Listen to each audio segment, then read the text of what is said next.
Bulletin का आगाज एक बड़ी खबर से। शिमला नगर निगम चुनाव में जुट गई है कांग्रेस ने अपना चुनावी घोषणा पत्र जारी कर दिया कि कांग्रेस प्रदेश अध्यक्ष प्रतिभा सिंह और सीएम सुखविंदर सिंह सुक्खू ने चुनावी घोषणा पत्र को जारी किया।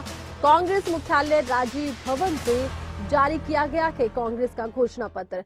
पूर्व में बीजेपी की सरकार ने टाला चुनाव, प्रतिभा सिंह का बयान। सरकार को बने 135 दिन हुए हैं। मुख्यमंत्री आर्थिक बदहाली के बावजूद जनता के हित के लिए काम कर रहे हैं। बीजेपी ने आर्थिक बदहाली दी है। मुख्यमंत्री संसाधन जुटाने का काम कर रहे हैं। मुख्यमंत्री बीजेपी पहले की जारी कर चुकी है विजन डॉक्यूमेंट। ये मुख्यमंत्री की तरफ से बयान दिया गया। उन्होंने कहा कि बीजेपी तो पहले से ही विजन डॉक्यूमेंट जारी कर चुकी है, लेकिन अब कांग्रेस जिस तरह से अपना घोषणा पत्र जारी कर रही है उसमें बड़ी बात यह है कि लक्ष्य केवल विकास का रखा गया है।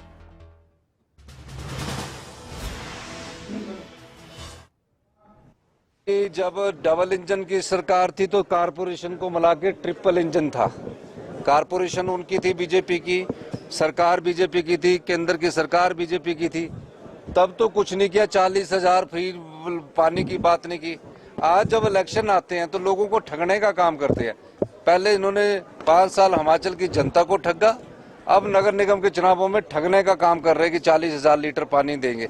जब आपकी कारपोरेशन थी आपने तो दिया नहीं है। इसलिए हमने कहा है कि हम वो काम करेंगे जिससे हिमाचल के लोगों को, शिमला नगर निगम के लोगों को ये लगे कि हमने ये कहा था और हम इसको कर रहे हैं। जैसे कि हमने सरकारी कर्मचारियों की ओल्ड पेंशन स्कीम लागू करके कहा है, और हमने जो उनको डीए की किस्त दी है। जो भवन मालिक है, जो 30-35 साल से जब नगर निगम एरिया में टूटू, ढली, अपना ये कुसुमटी, पंथाघाट, मलियाना, ये सब एरिया जब मिलाए गए थे तो इनके बेचारों ने एटिक बनाए थे। इनको रेगुलाइज ही नहीं किया गया। हमारी सरकार ने 135 दिन में इनको रेगुलाइज कर, उनको स्वच्छ जल उपलब्ध करवाने के लिए जब से हमारी सरकार आई है तब से कार्य कर रही है। और हम ब्लीचिंग पाउडर, क्लोरीन से दूर हटकर अब वर्ल्ड की जो बेस्ट टेक्नोलॉजी है शिमला शहर के लोगों को उपलब्ध करवाने के लिए कटिबद्ध है। बजट में उसका प्रावधान कर दिया गया और कुछ जगह उस वर्ल्ड क्लास टेक्नोलॉजी यूवी का जो छोटा शिमला और माल रोड के एरिया क्षेत्र है उसमें उसका प्रयोग भी शुरू हो गया है। और आने वाले समय में वहाँ जल्दी यूवी रेज के द्वारा स्वच्छ जल शिमला की जनता को मिलना शुरू हो जाएगा। साथ साथ और जगह भी इस कार्य को शुरुआत कर दी गई है। और इस वक्त हमारे साथ बीजेपी प्रवक्ता रणधीर शर्मा जुड़ चुके हैं, विधायक भी हैं, और रणधीर शर्मा का हम रुख करते हैं।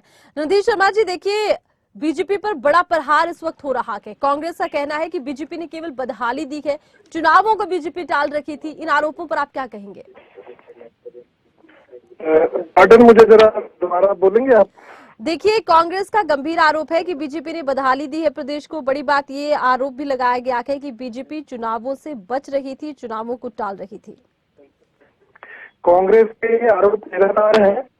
प्रदेश को बदहाली, आर्थिक स्थिति जो है उसमें कांग्रेस सरकारों का भी पूरा योगदान है जी। बीजेपी सरकार जब 2017 में बनी थी जी, प्रदेश में पहले 48,000 करोड़ रुपए कर्ज था, जिसमें उस समय की वीरभद्र सरकार ने भी 20,000 करोड़ रुपए का कर्जा लिया और हमारी सरकार ने 21,000 करोड़ कर्जा लिया, क्योंकि 48,000 करोड़ का ब्याज देना था। जो हमारे मुख्यमंत्री सुखविंदर सुक्खू जी आर्थिक बदहाली से प्रदेश को उबारने की बात कर रहे हैं, इन्होंने 4 महीने में ही 6,000 करोड़ रुपए कर्जा लिया और फिजूल खर्ची को बढ़ावा दे दिया। छोटे से प्रदेश में उप मुख्यमंत्री बना दिया, 6 CPS बना दिए, कैबिनेट रैंक के चेयरमैन बनाए जा रहे हैं। तो इस तरह से ये तो और प्रदेश को आर्थिक बदहाली में डालने की कोशिश कर रहे हैं। ये सरकार 4 महीनों में विफल हो गई है, जनता का मोह भंग हो गया है। इन्होंने जो वायदे किए, जो गारंटियां दी, वो पूरा नहीं कर रहे हैं। सिर्फ लोगों का ध्यान भटकाने के लिए आर्थिक स्थिति का रोना रोक के जो है वो एक तरह से लोगों को गुमराह करने का प्रयास कर रहे हैं। चलिए, ये सवाल हम बीजेपी से जरूर पूछेंगे। अच्छा रणधीर शर्मा जी, एक और बड़ा आरोप है, इनका कहना है कि विजन डॉक्यूमेंट आ चुका है, कॉपी पेस्ट कर रखे हैं, नया कुछ बीजेपी बोल नहीं रही है। इस पर क्या कहेंगे? देखिए, कोई कॉपी पेस्ट नहीं है। हमने जो है लोगों से वायदा किया है कि नगर निगम में जो हमारे पिछले 5 साल से हमारा कब्जा था, जी। हमने 5 साल जिस तरह से स्मार्ट सिटी के अंतर्गत सड़कों को चौड़ा किया, पैदल चलने के अलग रास्ते बनाए, दुर्गों का निर्माण किया, हमने जो है ये ओवरब्रिज बनाए, सबवेज बनाए, इस काम को आगे बढ़ाएंगे। ये कॉपी पेस्ट थोड़ी है।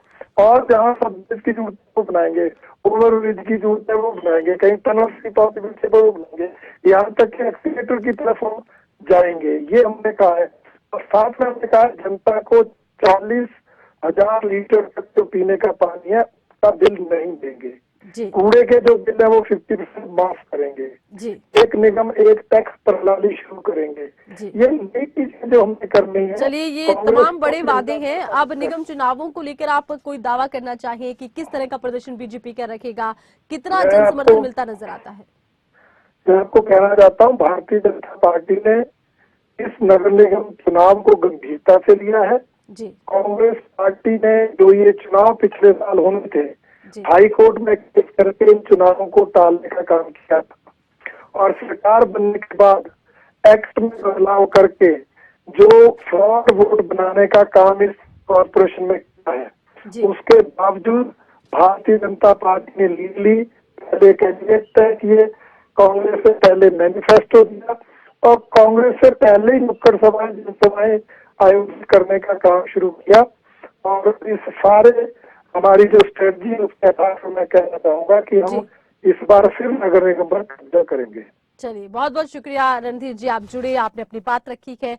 तो बीजेपी का बड़ा दावा है कि कब्जा नगर निगम पर हमारा ही होगा, और बड़े बड़े वादे भी किए गए, लेकिन अब देखना होगा कि नगर निगम में जनता किसे जन समर्थन देती है, क्योंकि इधर बीजेपी की तरफ से अगर विजन डॉक्यूमेंट जारी किया गया तो उधर कांग्रेस की तरफ से भी बड़े दावे किए गए हैं, बड़े वादे किए गए हैं।